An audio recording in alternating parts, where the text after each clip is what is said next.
गिनती के पुस्तक उसकी 13वीं अध्याय को ध्यान करें। इस अध्याय में वचनों की संख्या 33। इस अध्याय में परमेश्वर यहोवा मूसा से कनान देश की गति देखने के लिए 12 गोत्रों में से 12 पुरुषों को, प्रधान पुरुषों को कनान देश में भेजने के लिए कहे थे। 40 दिन उन लोग उस देश में घूमते हुए पूरा देखना है।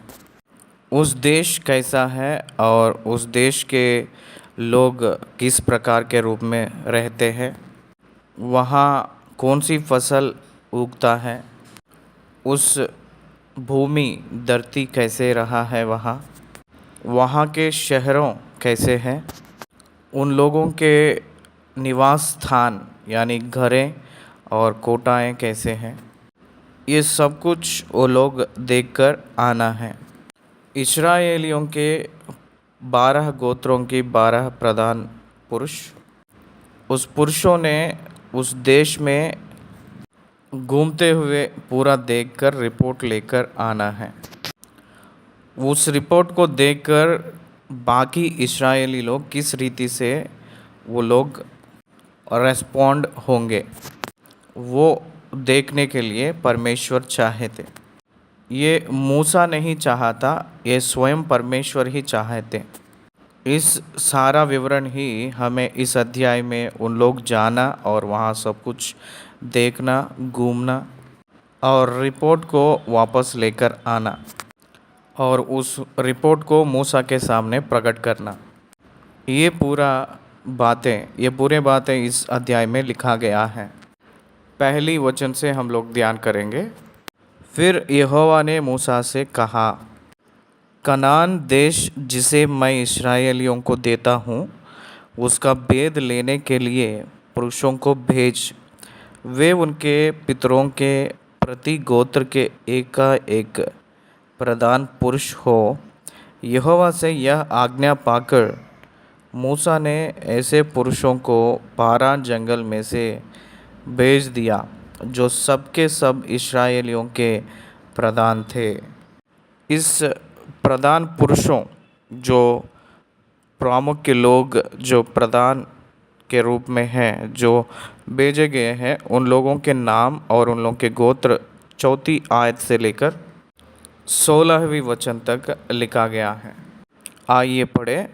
उनके नाम ये है कि रूबेन के गोत्र में से जक्कूर का पुत्र शम्मू, शिमोन के गोत्र में से होरी का पुत्र शापात, यहूदा के गोत्र में से यपुन्ने का पुत्र खालेब, इस्साकार के गोत्र में से योसेफ का पुत्र यिगाल, एफ्राइम के गोत्र में से नून का पुत्र होशे, बिन्यामीन के गोत्र में से राफू का पुत्र पलती, जबूलून के गोत्र में से सोदी का पुत्र गादिएल, यूसुफ वंशियों में मनश्शे के गोत्र में से सूसी का पुत्र गादी, दान के गोत्र में से गमाली का पुत्र अम्मीएल, आशेर के गोत्र में से मिकाएल का पुत्र सतूर, नफ्ताली के गोत्र में से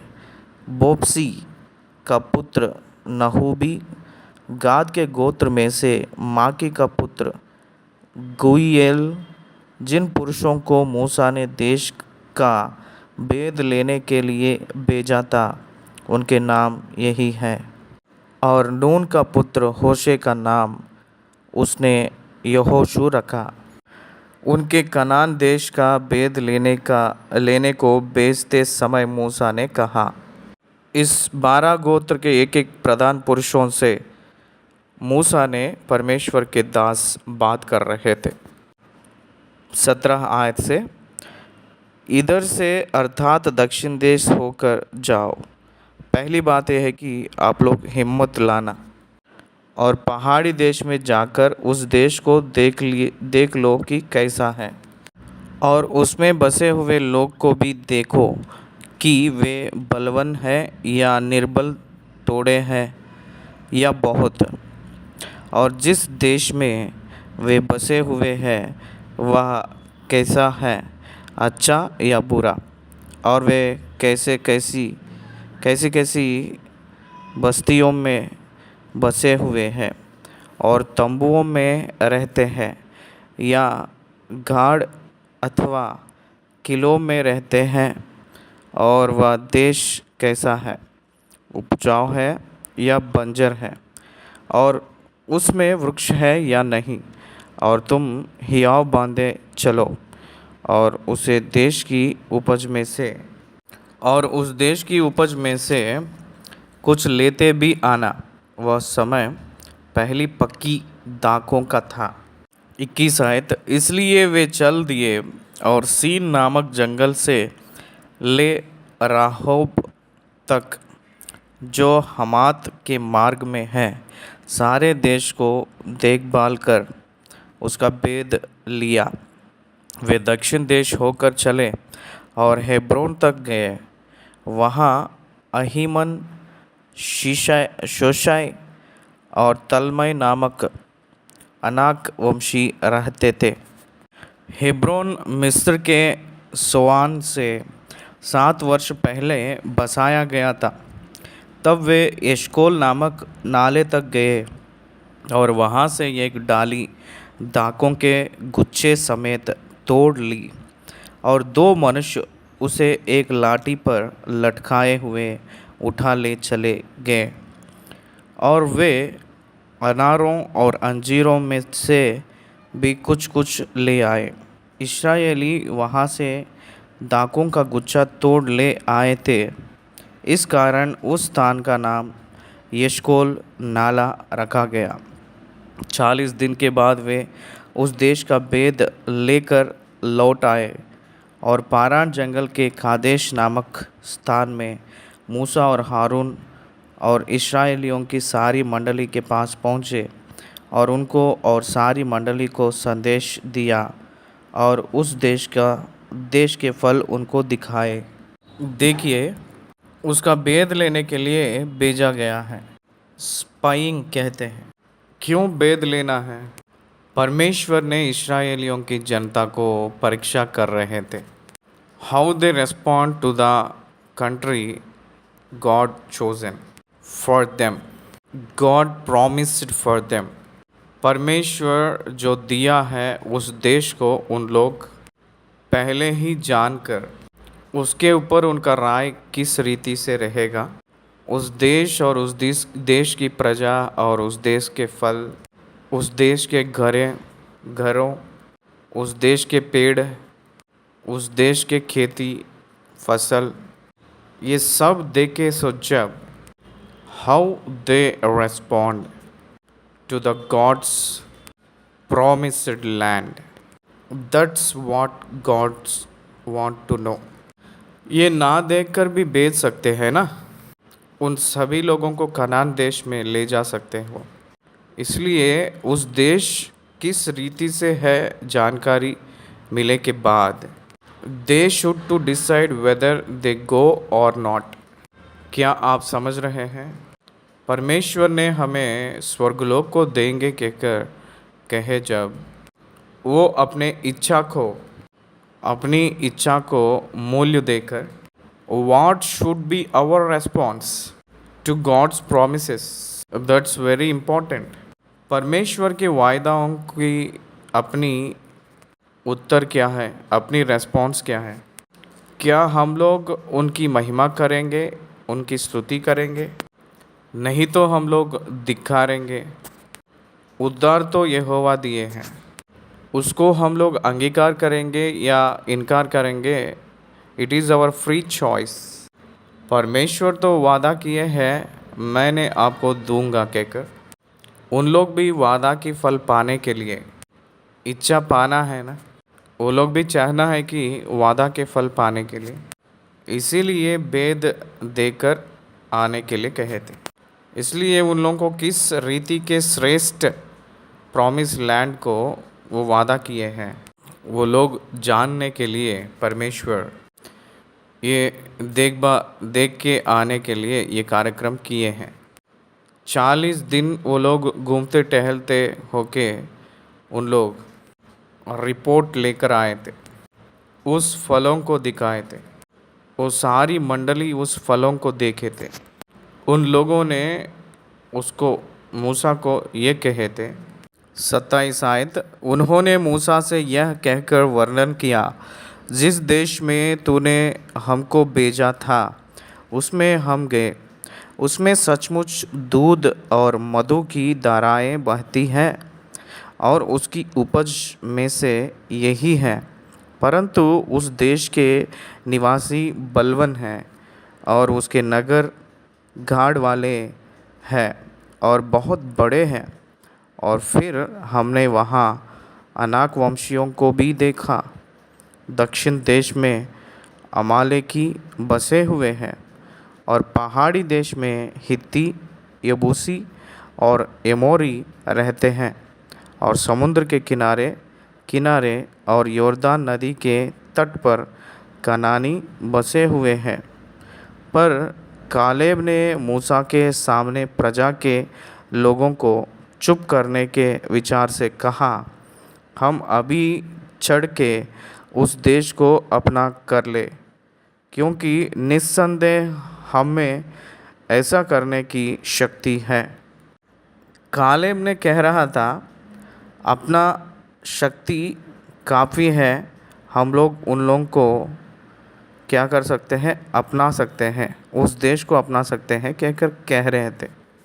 लेकिन उसके साथ जितने भी बाकी लोग, वो 10 लोग जो गए थे, उन लोग ये कह रहे थे 31 में, पर जो पुरुष उनके संग गए थे उन्होंने कहा, उन लोगों पर चढ़ने की शक्ति हम में नहीं है, क्योंकि वे हमसे बलवान हैं। They are more strengthy. उन लोगों के ऊपर हम लोग नहीं चढ़ पाएंगे, हम लोग निर्बल हैं, उन लोग बलवान हैं कह रहे हैं। और उन्होंने इस्राएलियों के सामने उस देश की जिसका भेद उन्होंने लिया था यह कहकर निंदा भी की, वह देश जिसका भेद लेने को हम गए थे ऐसा है जो अपने निवासियों को निगल जाता है, और जितने पुरुष हमने उसमें देखे वे सब के सब बड़े डील डोल के हैं। फिर हमने वहाँ नेफीलों को अर्थात नेफीली जाति वाले अनाक वंशियों को देखा, और हम अपनी दृष्टि में उनके सामने टिड्डे के समान दिखाई पड़ते थे और ऐसे ही उनकी दृष्टि में मालूम पड़ते थे। बुरा समाचार, अच्छा समाचार। The information before enter to the kingdom, to the Canaan, the promised land. बुरे समाचार मनुष्यों को घबरा देती है। अच्छा समाचार और सुरक्षित समाचार मनुष्यों को बहुत खुशी से रखती हैं, संतुष्ट करती हैं। कालेब और यहोशू अपना सामर्थ काफ़ी है कहकर डिक्लेयर किए, तो बाकी 10 लोग हमारे सामर्थ नहीं हो पाएगा, बस नहीं हो पाएगा कहकर कह रहे थे। इस अध्याय में इतना ही लिखे हैं। इसके बाद जो अध्याय है उसमें इसका रेस्पॉन्स कैसा है बताए थे। 13वीं अध्याय में हम लोग ये जानकारी लिए हैं कि उन लोगों को उनके आंखों के सामने समाचार रखा जा रहा है। Decision is their own, decision is their own, they should have to decide whether to go और नॉट टू गो। इसलिए वहाँ उन लोग प्रवेश करते वक्त उन लोग परमेश्वर के ऊपर निर्भर होकर वो लोग प्रवेश कर रहे हैं या अपनी सामर्थ्य के ऊपर निर्भर होकर प्रवेश कर रहे हैं कहकर उन्हीं लोग निर्णय लेना है। इसलिए परमेश्वर समाचार को उनके सामने रखे थे। इस देश में उन लोग 40 दिन रहकर देखकर आए, तब उन लोग जो लाए हैं समाचार में ही परमेश्वर की कहे हुए बातें सत्य है कहकर समझ आ रही हैं।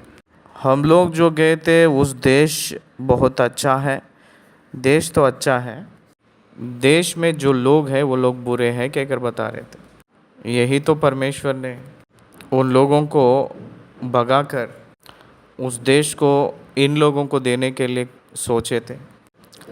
कुछ दिन पहले उस देश को उन लोग अनुभव कर रहे थे।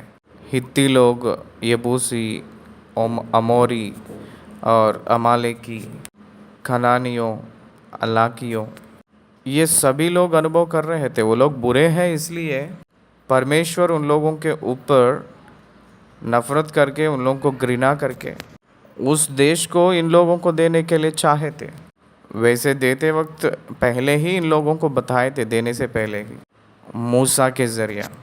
आप लोग भी इन लोगों के जैसा उस देश में जाकर इन लोगों के जैसा ही व्यवहार करेंगे तो आप लोगों को भी भगा दूंगा कहकर कहे थे। इसीलिए यहाँ प्रधान परमेश्वर है, ना कि मनुष्य। वहाँ जो रहने वाले एक उत्तम देह वालों को देखकर उन लोगों ने अविश्वास पे आए थे। मनुष्यों ने ऊपर की रूप को देखते हैं। इस्राएलियों के सेना गोलियत को देखकर डर गए थे, उनकी लंबाई को देखकर डर गए थे, उन लोग उसकी जो हथियारों को देखकर डर गए थे, उसकी बातों को सुनकर डर गए थे। उन लोगों के विश्वास क्या हुआ था, उनकी जो परमेश्वर के बारे में उन लोगों का सोच क्या हुआ था। इसलिए क्या उन लोग लड़ना है या परमेश्वर लड़ना है उन लोगों के लिए, वही सोच ना रखे हुए जैसे व्यवहार करना, इसी को अविश्वास कहते हैं।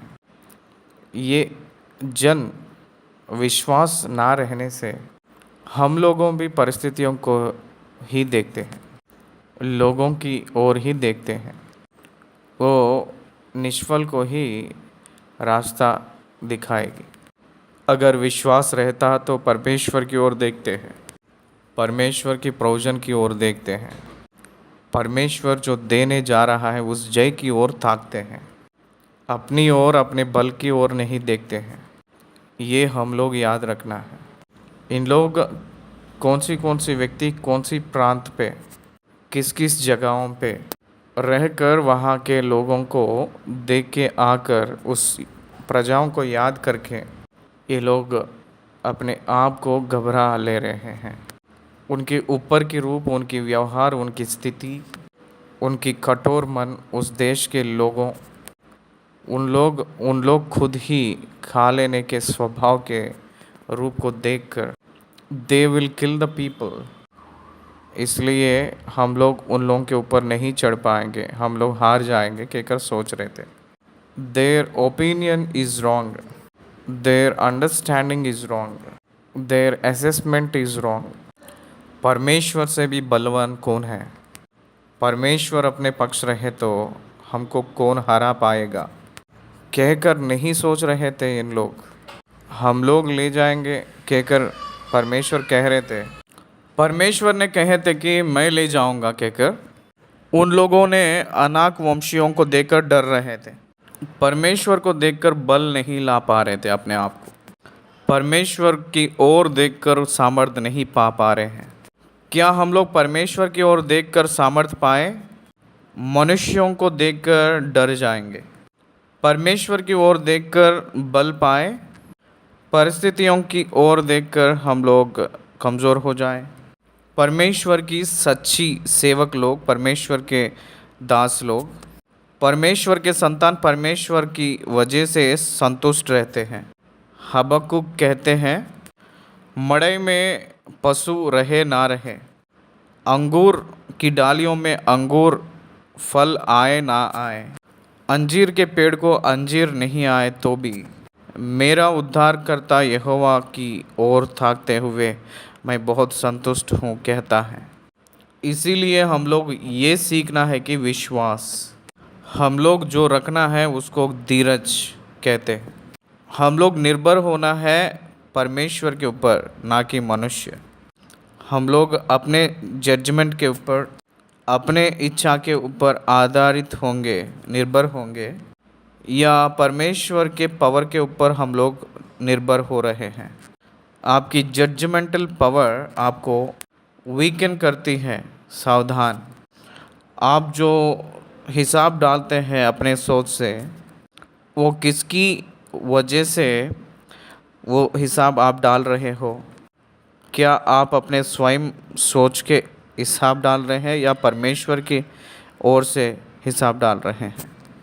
परमेश्वर के वजह से आप हिसाब डाल रहे हैं या अपने बारे में सोचते हुए अपने खुद हिसाब डाल रहे हो?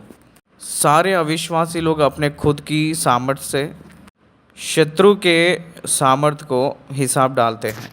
विश्वासियों अपने परमेश्वर की सामर्थ्य से अपने शत्रु के हिसाब, उसकी बल का हिसाब डालते हैं। इसीलिए अपने शत्रुओं के ऊपर जय पाए थे विश्वासी लोग। यहाँ उन लोग जो बताए थे उस बुरे समाचार लोगों के अंदर बहुत प्रभावित की थी। लीडर्स कैसे रहना चाहिए? लीडर्स परमेश्वर की ओर चलाने वाले बनना चाहिए। परमेश्वर से दूर करने वाले लोगों को लीडर्स नहीं होना चाहिए। उन लोगों को आत्मिक मूल्यों को पाए जैसे लोगों को रखना है। लीडर्स लोग कभी भी लोगों को परमेश्वर के ऊपर शंका किए जैसे नहीं रहना चाहिए। इसलिए लीडरशिप इज़ वेरी इम्पोर्टेंट, बहुत प्रामुख्य की विषय है। इसीलिए उन लोगों के समाचार, उन लोगों के राय लोगों के ऊपर कितना प्रभावित हुई है हम लोग यहाँ देख रहे हैं। इसलिए अपनी जो नायक के पद में रहने वाले लीडर्स लोग ऐसे रहना चाहिए कि हमेशा यकीन के ऊपर चलाए जैसे रहना चाहिए। लोगों की ओर चलाए जैसा ना रहना है। लोगों को भलाई की ओर चलाए जैसे लीडर्स होना चाहिए, ना कि उन लोगों को शंका पैदा हो जाए परमेश्वर की ओर के घर नहीं चलाना चाहिए। लीडर्स लोग वो एक महान वृक्ष बनकर उन लोगों को घेर लेंगे। उन लोग कह रहे थे कि बड़े डील डोल के लोगों को हम देखे हैं, कहकर कह रहे थे। हाँ, रहे तो क्या हुआ? उन लोगों के दृष्टि में हम सब लोग टिड्डे के समान है कहकर कह रहे थे। देखिए, गोलियत के सामने दाऊद जो है वो टिड्डे के समान ही है, लेकिन कौन जीत पाए थे? इसलिए हम लोग देखना ये है कि देखिए, इस्राएली लोग भी फिरौन के सामने टिड्डियों के समान ही थे, लेकिन जीत कौन हासिल किए थे? जीत को कौन दिलाए थे? उनके इतिहास क्या कह रही है उन लोगों को? उन लोगों के परमेश्वर उन लोगों से क्या कह रहे हैं? अभी तक उन लोगों को कितने पाठ वो सिखाए थे। इसीलिए ये समाचार, मैंने आपको एक प्रश्न पूछना चाह रहा हूँ। अगर मान लीजिए आप लोगों को परमेश्वर ने एक बुरे समाचार भेजे तो हाउ यू विल रेस्पॉन्ड? आप किस रीति से रेस्पॉन्ड होंगे? क्या आप निराश हो जाएंगे? बताइए। वो कभी भी नहीं होना ऐसे। मैंने मेरी सेवकाई में मैं ये सीखा हूँ कि परमेश्वर अपने काम वो खुद करते हैं। वो वादा किया हुआ वो ही पूरा करेगा। वो वादा मुझे किए तो मैं खुद नहीं पूरा करूँगा उसको।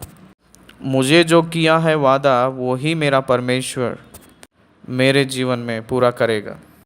That's why he is my God। मैंने पूरा किए जैसे मुझे सामर्थ्य बनाएगा। उस वादा के फल को मैं पाए जैसा मेरे जीवन में, मैं उस फल को अनुभव किए जैसा मेरे जीवन को स्थिरत्व में रखता है और मुझे बल देने वाला है, खड़ा करने वाला है, वो ही मेरा परमेश्वर है। वो अपनी कृपा और करुणा के वजह से वो मेरे जीवन में जो किया हुआ कार्य को, वो जो रखे हैं उस उद्देश्य को सफलता करने वाले परमेश्वर हैं। परमेश्वर के बारे में ये सब लोग क्या सोच लिए हैं और क्या समझे हैं उनकी सारी यात्रा में परमेश्वर के बारे में वो क्या उन लोगों को समझ आई है? एक छोटा सा एक बुरा समाचार, रॉन्ग इंटरप्रिटेशन। अगर आपको घबरा रही हो तो you are weak in faith, विश्वास में बहुत अल्प के रूप में आप दिखाई दे रहे हो कहकर कह सकते हैं। उन लोगों पर चढ़ने की शक्ति हम में नहीं है क्योंकि वे हमसे बलवान हैं। That is wrong understanding. वो लोग हमसे भी बलवान हैं। कब? परमेश्वर को हम लोग जब पाए हैं और परमेश्वर में हम लोग हैं तो उन लोग कैसे बलवान होंगे। इसलिए अपना परमेश्वर जब बलवान है तो वो सर्वशक्तिमान है, तो अपना परमेश्वर अपने साथ रहे तो कितना भी सामर्थ्य को सामना करने के लिए परमेश्वर हमें सामर्थ्य देगा कहकर हम लोग याद रखना है। 13वीं अध्याय उस समाचार को, उन लोगों की जो रेस्पॉन्स के लिए देख रही है, वो समाचार 13वीं अध्याय ख़त्म हुआ है।